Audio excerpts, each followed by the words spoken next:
Sebelum Mas Menteri menyampaikan paparannya, kita perlu kesepakatan waktu sampai pukul 12. Apa setuju? Terima kasih. Selanjutnya kami persilakan Mas Menteri untuk menyampaikan paparannya.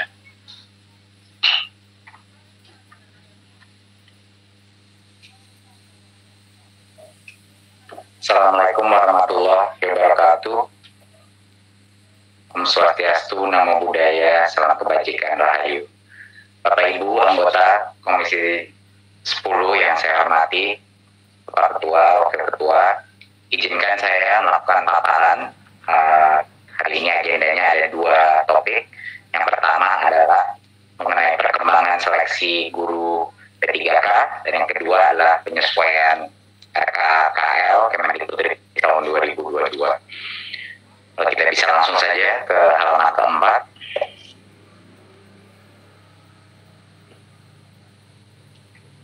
Terima kasih.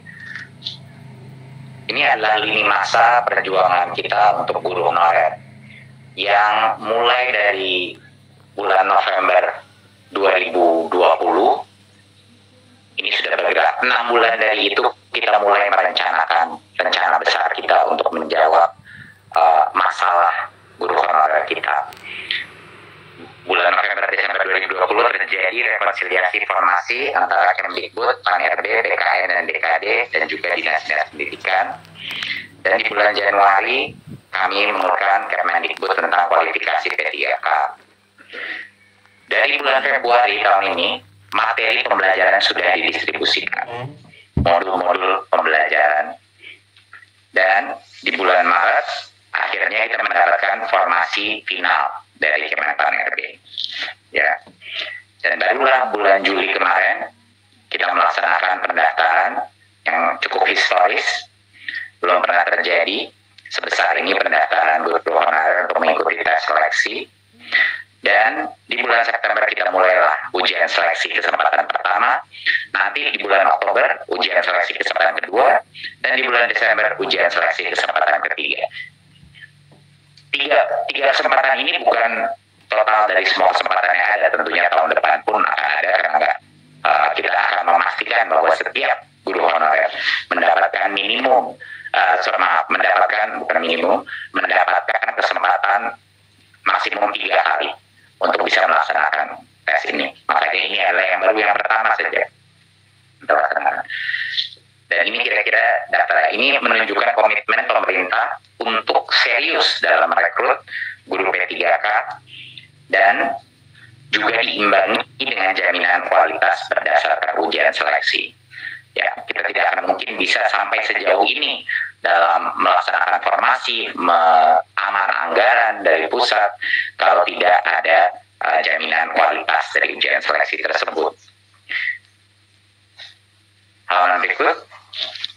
Walaupun kami dan saya pun secara pribadi telah turun ke berbagai macam daerah, berbicara dengan berbagai macam Pemda untuk menjaminkan bahwa anggarannya itu akan diamankan oleh pusat, tapi tetap saja 36 pemerintah daerah masih belum mengajukan formasi guru P3K untuk tahun ini. Ini adalah 36 Pemda, banyak sekali dari provinsi-provinsi di luar Jawa, Sumatera Utara, Jambi, ya, beberapa di Kalimantan dan Sulawesi, Papua, Bengkulu, dan Maluku. Ini yang tidak mengajukan formasi. Tentunya, dan Mas Iwan tolong koreksi saya, tapi sekarang kita sedang melakukan ronde kedua formasi, dan masing-masing daerah ini yang tidak mengajukan formasi ini tentu meyakinkan bahwa anggarannya ya, dan ada perspektif untuk kita harus semua yang mengajukan formasi juga masih harus melalui tes seleksi gitu. Jadinya belum tentu semuanya juga yang akan lolos seleksi. Jadi kami akan mengunjungi satu persatu. Nomor 4 itu Sumatera Barat, bukan Sumatera Utara. Iya, sama Sumatera Barat. Oh, sama. Oh ya, koreksi. Mohon maaf, koreksi. Kabupaten Pasaman, Sumatera Barat. Terima kasih, Pak. Jadi ini menjadi target kita untuk memastikan daerah-daerah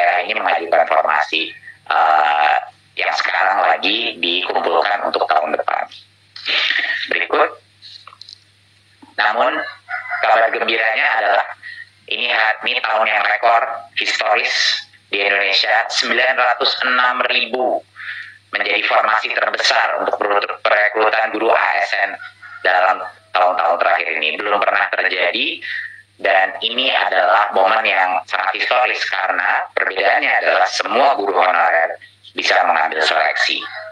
Bukan sekali, bukan 2 kali, tapi 3 kali. Dan guru yang mengajar di daerah-daerah yang tanpa formasi, itu mereka boleh mendaftar di daerah lain, mereka diberikan kesempatan untuk mendaftar di daerah lain. Dan tentunya kita akan mengejar formasi. Jadi bahkan untuk guru yang sudah ada di daerah yang tidak ada formasi, kita harapkan mereka akan bisa mendapatkan formasi tersebut di daerahnya masing-masing untuk tahun berikutnya. Masalah kita harus meyakinkan Pemdanya juga. Dan guru-guru yang melewati passing grade, yang lolos seleksi tahun ini, tapi tidak mendapatkan formasi, inilah mereka itu dapat menggunakan nilai hasil tes tahun sebelumnya. Jadi kalau mereka nggak mau ngambil tes lagi, sudah percaya diri dengan skor tesnya, tes itu yang akan valid untuk tahun depan, di mana harapannya formasinya sudah terbuka. Jadi ini banyak sekali kesempatan. Itu banyak sekali ronde-ronde dan kesempatan dan fleksibilitas yang diberikan guru honorer, yang bahkan kalau mereka sudah lolos tes seleksi ronde pertama, mereka skor itu bisa mereka gunakan untuk pemilihan di tahun berikutnya, dan harapannya daerah mereka pada saat itu sudah ada formasinya. Tetapi kalau mereka ingin lebih ambisius, ya benar ya Mas Iwan, kalau mereka ingin lebih ambisius dan mengambil tesnya lagi untuk mendapatkan skor yang lebih tinggi, boleh juga. Ya, jadi kalau mereka ingin mencapai tes yang lebih tinggi sehingga ranking mereka juga semakin tinggi, itu juga diperbolehkan. Jadi benar-benar diberikan kemerdekaan. Kalau ada yang sangat ambisius dan ingin mendapatkan skor yang lebih tinggi, boleh mengambil lagi, tidak dibatasi. Ya, bisa sampai 3 kali. Berikut. Nah, ini beberapa angka-angka ya. Jadi dari 506.000 formasi, ya, hanya sekitar 326.000 yang mendapatkan pelamar. Ya, walaupun formasinya sudah terbuka, tapi nggak semuanya melamar kepada posisi-posisi tersebut. Ya, jadi kita punya total yang terregistrasi yang melamar itu ada 925.000 melakukan ujian seleksi pertama. Ya, posisi 608.000 guru yang bisa mengikuti ujian seleksi pertama, ya, dari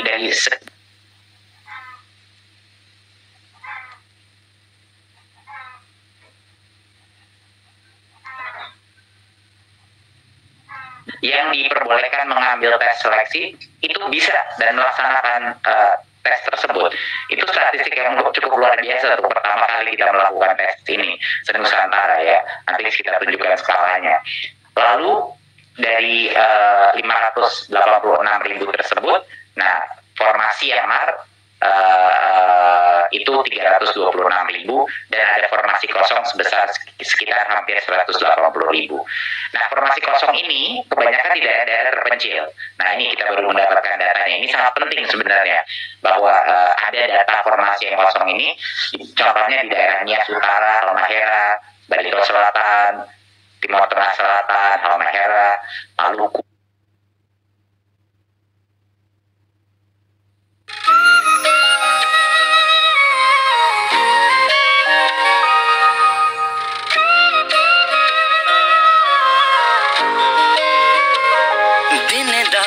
पता लगे धूप तो बिना मिले ना सकून कदे चुप तो बिना दिन दाना पता. Ya, jadi banyak dari area-area ini yang membuka formasi tapi tidak mendapatkan pelamar. Jadi ini tentunya jadi PR kita, bagaimana kita akan memastikan bahwa lebih banyak guru yang berminat untuk mengisi kekosongan-kekosongan di daerah-daerah yang terpencil ini. Ya, kita lihat variasinya dari setiap daerah sangat besar ini, yang mengisi formasi. Itu yang dicatat di sebelah kanan itu, di mana yang biru itu yang formasi yang terisi, ya, dan yang merah itu formasi yang sisa. Berikut.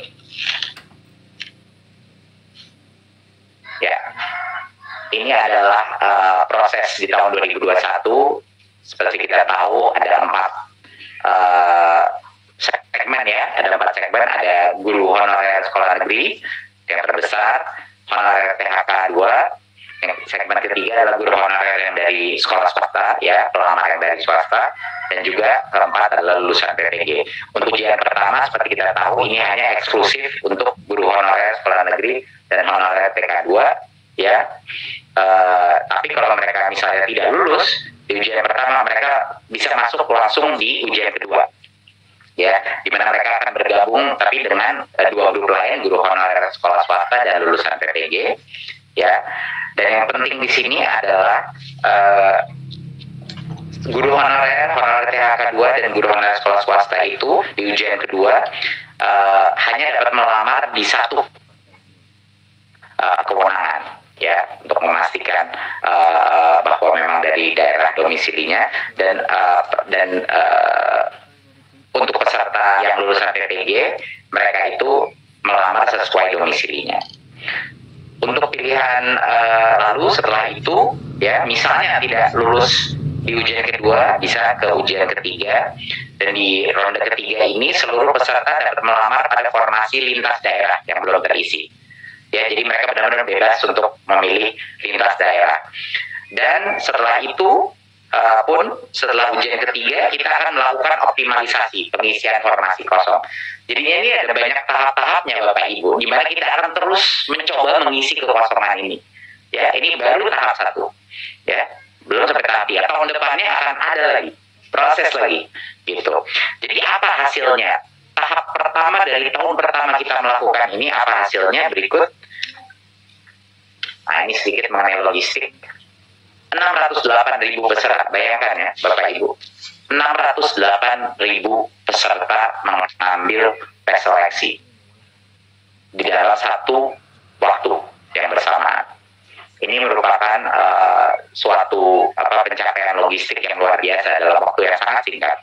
Ini kita harus melakukan ini di 1.134 lokasi, di hampir 4.000 ruang ujian dengan 100 teknisi, 1.134 pengawas utama, dan menggunakan 86.000 komputer. Ya, ini yang terjadi selama ini. Dan berikut hasilnya.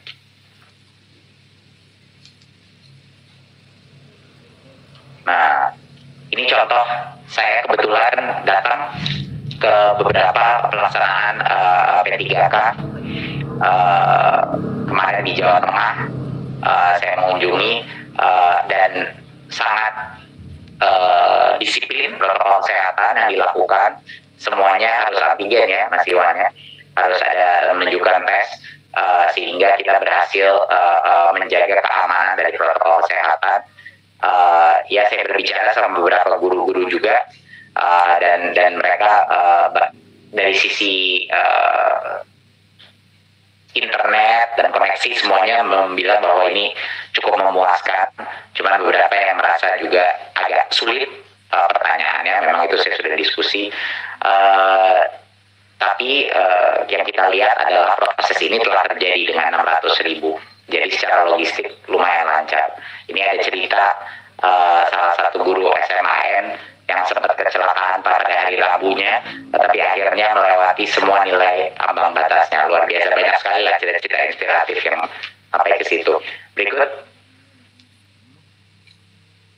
kami juga memastikan bahwa proses P3K ini seinklusif mungkin ya, untuk para penyandang disabilitas ya. Kita menginstal aplikasi khusus yang menyediakan headset untuk mereka bisa mendengarkan lebih baik, dan juga untuk tidak mengganggu peserta lainnya. Dibantu oleh 2 orang pengawas yang bergantian membacakan soal dan mengklik sesuai jawaban dari peserta. Jadinya kita memastikan bahwa prinsip-prinsip inklusivitas dilaksanakan selama P3K ini. Berikut. Ya. Namun ada beberapa hambatan, beberapa force majeure yang terjadi. Seperti kita tahu, karena musim hujan, banyak sekali lokasi yang terkena banjir, ya, ada beberapa. Ada pemadaman listrik karena pohon tumbang, karena badai, dan juga beberapa gangguan keamanan yang terjadi. Jadi ada beberapa force majeure, memang ini suatu hal yang harus kita hadapi bersama yang menyebabkan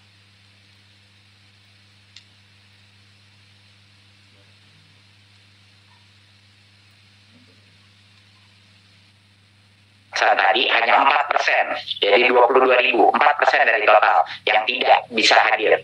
Ya, jadi 96% bisa sukses hadir melaksanakan tes. Ya, dan semuanya dari yang tidak hadir sebenarnya diizinkan ujian susulan. Ya, kecuali yang 1,5% itu 9.000 yang tidak hadir tanpa keterangan. Ya, mereka harus ikut ujian seleksi tahap kedua. Ya, tapi yang memberikan keterangan itu bisa melakukan ujian susulan langsung gitu.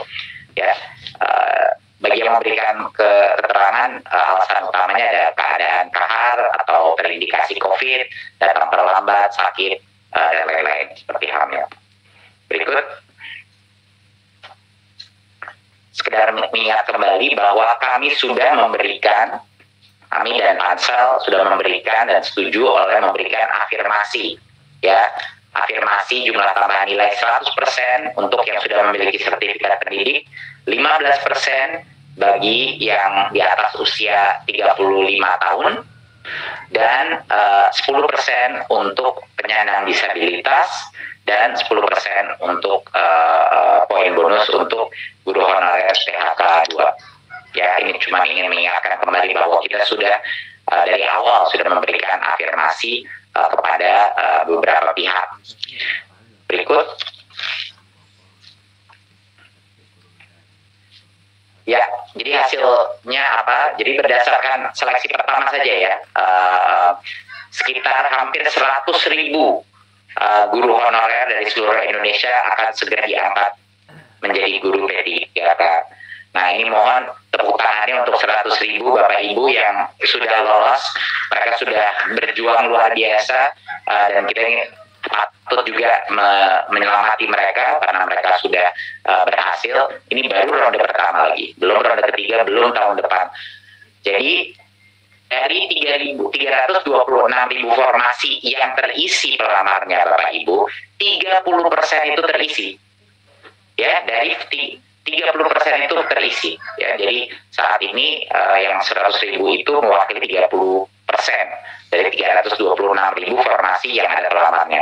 Sayangnya ada formasi sisanya tadi yang 170-180.000 yang tidak ada pelamarnya. Nah, itu yang harus kita usahakan bersama. Ya, berarti 100.000 di tahap 1 pun ronde pertama ini 100.000 akan diangkat, dan lebih banyak lagi yang akan diangkat setelah ujian seleksi kedua dan ketiga. Alasannya banyak, mereka banyak yang lebih pastinya tentunya sudah mengetahui tes yang pertama, tes kedua biasanya angkanya meningkat, kedua formasinya akan lebih banyak, ya, karena banyak daerah yang akan kita yakinkan, ya, secara paralel, dan ketiga juga optimalisasi yang akan dilakukan GTK untuk memastikan daerah-daerah yang kosong itu ada demand-nya. Ya, tapi kita belum bisa ini hanya rekap awal. Pengumuman lengkap hasil ujian seleksi pertama dilakukan beberapa hari ke depan ini. Nah, Kemendikbudristek saat ini mendengarkan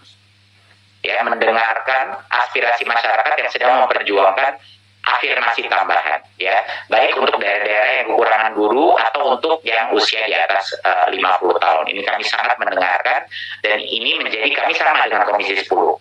Kami di dalam Pansel juga akan terus memperjuangkan, ya, dalam bentuk afirmasi, ya, tentunya. Tapi ini bukan keputusan Kemendikbudristek. Masyarakat juga harus mengerti ini keputusan berbagai macam pihak di dalam panitia seleksi. Jadi harus ada konsensus, harus ada kesepakatan.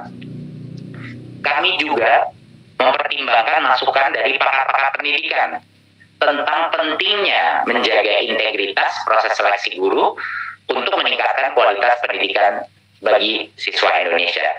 Jadi Bapak Ibu, ada dua opini yang dua-duanya valid.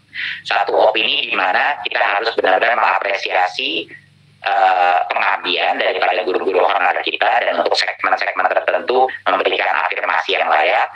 Dan di satu sisi ada juga banyak sekali pakar-pakar pendidikan yang merasa kita juga harus menjaga integrasi daripada proses seleksi menjadi guru kita, dan itu tidak perlu ingin dikorbankan, ya, tidak ingin dikorbankan untuk kualitas anak-anak pembelajaran anak-anak kita. Jadi ini dua hal yang harus kita pikirkan secara seimbang, Bapak Ibu. Tidak bisa satu pihak saja.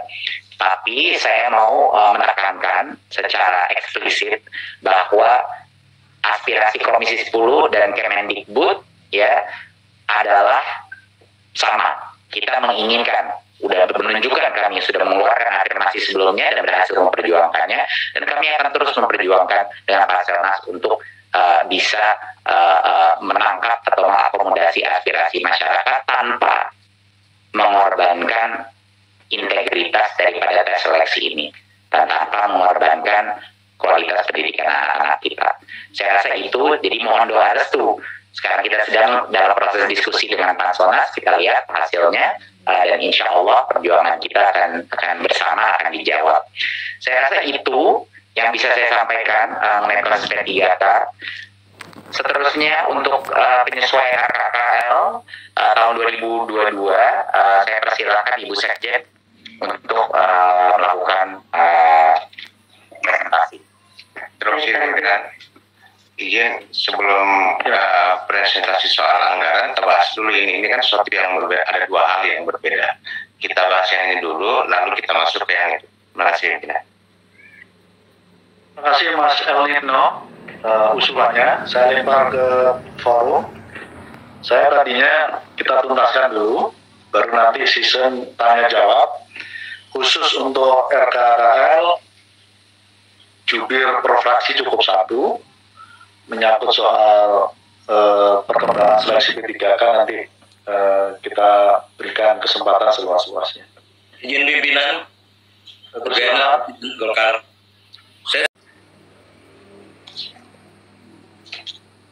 Terima kasih Bu Sekjen. Mungkin tadi ada tambahan data Pak Ketua. Kita berdapat data dari yang 3 kabupaten tadi Pak, untuk data mengenai berapa persentase dari formasi yang terisi.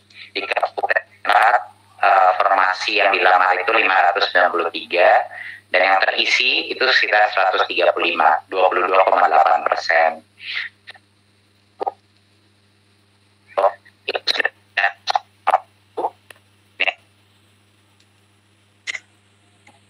Dan para guru honorer membantu untuk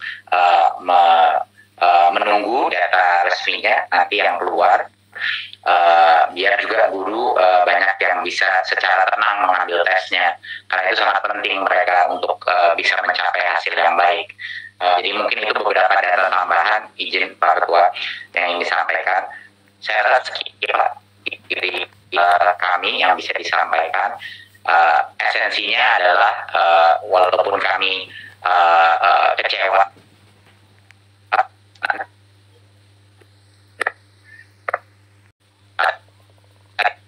yang sudah ada, dan yang kedua adalah kami akan memastikan bahwa kita terus berjuang untuk mengakomodasi aspirasi dari para guru honorer dan juga aspirasi dari semua pakar-pakar pendidikan yang ingin menjaga kualitas pendidik anak dan anak kita. Terima kasih. Wassalamualaikum warahmatullahi wabarakatuh.